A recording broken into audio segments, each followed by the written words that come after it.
أما بعد فأعوذ بالله من الشيطان الرجيم بسم الله الرحمن الرحيم والسابقون الأولون من المهاجرين والأنصار والذين اتبعوهم بإحسان رضي الله عنهم ورضوا عنه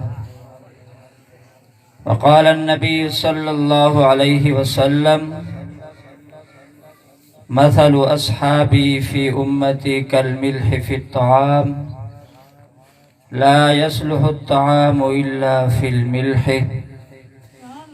وقال النبي صلى الله عليه وسلم مثل أهل بيتي كسفينة نوح من ركبها نجا ومن تخلف عنها هلك خوشبو جو آ رہی ہے دہن سے گلاب کی میں مدح کر رہا ہوں رسالت مآب کی۔ برادران اہل سنت والجماعت، حضرت مولانا قاسم نانوتوی رحمت اللہ علیہ اپنی کتاب کے اندر مومن کے ایمان کی ایک مثال لکھی۔ فرمایا مومن کا ایمان ایک پرندہ ہے اور پرندے کے دو پر ہوتے ہیں، ایک پر اگر ٹوٹ جائے تو دوسرا پر کسی کام کا نہیں ہوتا۔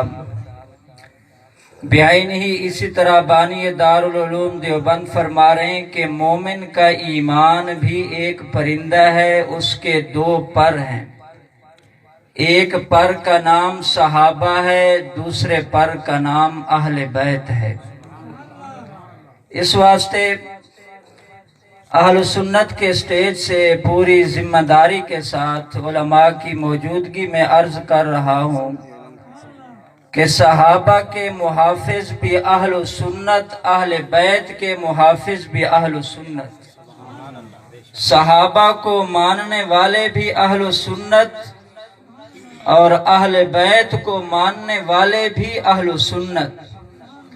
اور یہی ایک اور نکتہ بھی سمجھتے جاؤ کہ اہل بیت کی اتنی شان بیان ہو جس میں صحابہ کی تنقیص ہو، نقص ہو۔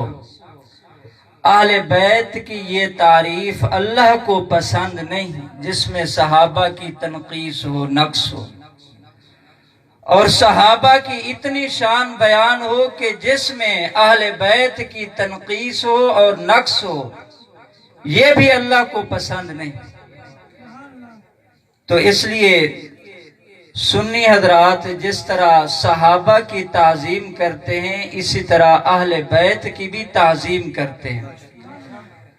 تو بات یاد ہے میں کیا کہہ رہا تھا کہ ایمان کے دو پر ہیں، ایک پر کا نام ہے صحابہ اور دوسرے پر کا نام ہے اہل بیت۔ اگر دونوں کے ساتھ محبت ہوگی تو انشاءاللہ دنیا کے اندر بھی کامیابی اور آخرت کے اندر بھی اللہ رب العزت ہم سب کو کامیابی عطا کرے گا۔ ایک دو منٹ کے اندر توجہ کرو، تمہارا ایمان تازہ ہو جائے گا۔ ایک مقام ہے صرف باپ اور بیٹی بیٹھے ہیں اور کوئی نہیں، صرف باپ بیٹی ہیں اور کوئی نہیں۔ ام المومنین سیدہ عائشہ صدیقہ رضی اللہ تعالیٰ عنہ اپنے ابو بکر صدیق سے پوچھتی ہیں، جب میرے آقا کی کچہری لگتی ہے آپ بھی ہوتے ہیں، حضرت ابو بکر بھی ہوتے ہیں، حضرت نبی علیہ السلام بھی ہوتے ہیں، حضرت علی المرتضیٰ بھی ہوتے ہیں، اما عائشہ صدیقہ بھی موجود ہوتی ہے۔ صدیقہ صدیق سے پوچھتی ہے کہ آپ علی المرتضیٰ کے چہرے کو زیادہ دیکھتے ہیں، اس راز سے پردہ اٹھاؤ، اس راز کو واشگاف الفاظ میں بیان فرماؤ۔ حضرت ابو بکر صدیق کے سامنے صرف بیٹی ہے اور تیسرا بندہ کوئی نہیں۔ جناب ابو بکر صدیق رضی اللہ تعالیٰ عنہ نے فرمایا، میں نے سلطان الانبیاء سے سنا علی المرتضیٰ کا چہرہ دیکھنا بھی عبادت ہے۔ یہ صرف باپ اور بیٹی بیٹھے ہیں، آگے ایک اور مقام ہے، باپ اور بیٹا موجود ہے، اور تیسرا بندہ کوئی نہیں، صرف باپ ہے اور بیٹا۔ محمد بن حنفیہ بیٹا ہے اور علی المرتضی باپ ہے۔ بیٹا باپ سے پوچھتا ہے، محمد بن حنفیہ حضرت علی المرتضی رضی اللہ تعالی عنہ سے سوال فرما رہے ہیں، ایک جواب چاہیے۔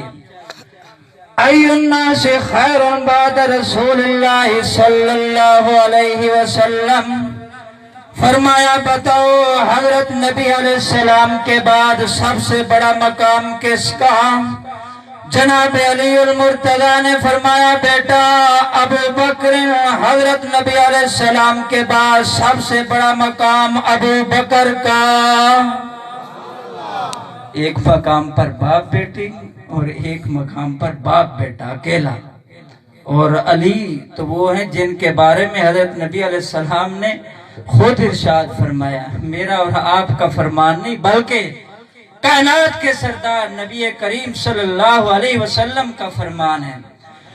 حضرت نبی علیہ السلام نے فرمایا اقضاہم علی، علی میری امت کا جج ہے، صرف جج نہیں بلکہ سب سے بڑا جج ہے۔ یہ علی کا فیصلہ ہے، حضرت علی رضی اللہ تعالیٰ عنہ نے فیصلہ فرمایا۔ ایک اور مقام آخری سنا کے بعد ختم کرنا چاہتا ہوں کیونکہ وقت بہت تھوڑا ہے، حضرت کا تفصیلی بیان آپ حضرات نے سننا ہے، میں تو طالب علم ہوں۔ حضرت ابو بکر صدیق رضی اللہ تعالیٰ عنہ مسجد نبوی سے نماز پڑھا کے نکلے، اور سامنے جب نکلے تو دیکھا حسن مجتبیٰ کھیل رہے تھے۔